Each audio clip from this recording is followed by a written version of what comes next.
Hi, I'm Dan Coffin, owner of SP&C Corp and certified professional agronomist. And I would like to visit with you a few minutes today about nitrogen forms, especially as we use them on the golf course. Most people don't know that there's a difference between nitrogen. They assume that one way or the other, nitrogen is nitrogen. The plant doesn't care. Um, Maybe it might go in as a different form, but it just converts to the right form or things like that. And there's a lot of misguided information as a result of not knowing this. Because what we have to understand is nitrate, as it's delivered directly to the soil as nitrate, is a form of nitrogen that goes into the roots up to the tops, causes very rapid growth in the tops, good green color, never goes back to the roots. The other thing you have to consider is if those tops are growing and growing rapidly, in our minds, we may think, oh, that's all nitrogen. It's driven by nitrogen, but trust me, leaves and the cells that are in them, and the blades, it's not nitrogen. It's everything of all those elements that has to be there. So if those plants grow those tops that rapidly, where did the energy come from to be able to grow those tops?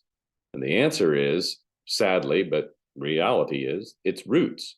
So oftentimes when we over nitrate that soil and all the nitrates that go in it that the plant finds, it's a stimulus package to grow the tops. It doesn't do anything at all for the roots.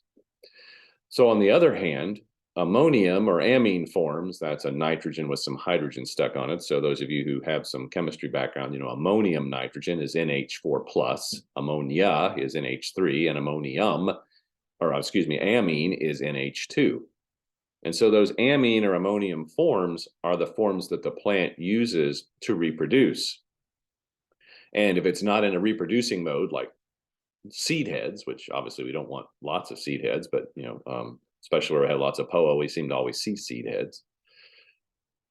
The ammonium nitrogen can be utilized in the plant from top to bottom. So the plant can bring it in and choose where it needs to use it. So amine or ammonium forms of nitrogen help us lay down roots.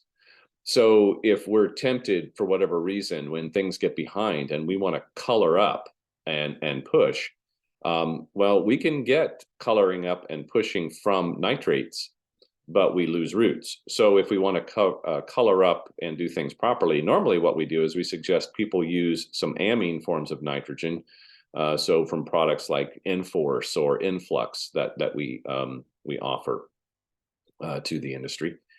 Or any ammoniums, like even ammonium sulfate is a good option. It's a little more salty, but it does has a lot of good principles to it. And the sulfur that's in that nitrogen does make your nitrogen more efficient. So we recommend that people who are trying to build roots and hold roots stick with ammonium forms, and lower quantities, maybe more frequently rather than big quantities, make a big difference. So as we recommend nitrogen management programs to people in the golf course arena, we are constantly recommend something that maybe doesn't grow the grass quite as fast, but keeps the plant healthier for longer. And if at any time then they need to grow top growth, probably check in with us and ask, how much do you think we should put on? Because if you get carried away, we've seen people who have spent, a year building in beautiful roots and then put on an excess level of nitrate or urea that actually comes in as a urea form or an ammonium form.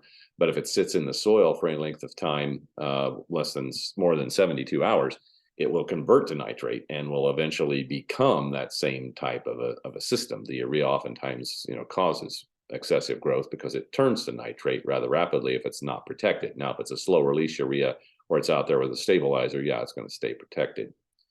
And if you foliar feed urea, liquid urea, and it goes into the plant as the urea form, it is an ammonium form of nitrogen. So it does qualify in that sense as a goodie, if you will, but you got to be careful how much you put out there.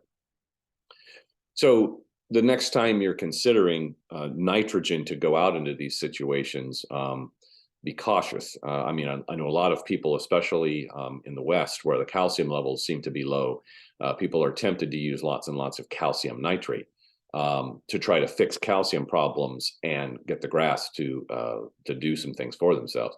little bits from time to time aren't too bad. But boy, if you get carried away of that thinking that the calcium is going to fix your problem, that's not necessarily true.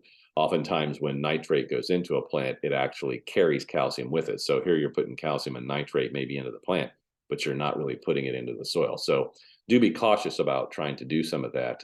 It's actually probably better to just put a little bit of limestone. Limestone is, if it's pure calcium carbonate, is not really going to raise your pHs in your high pH areas there. Spray that, and then spray some ammonium sulfate or spray some humics or folic acids over the top to melt that calcium carbonate down and release it.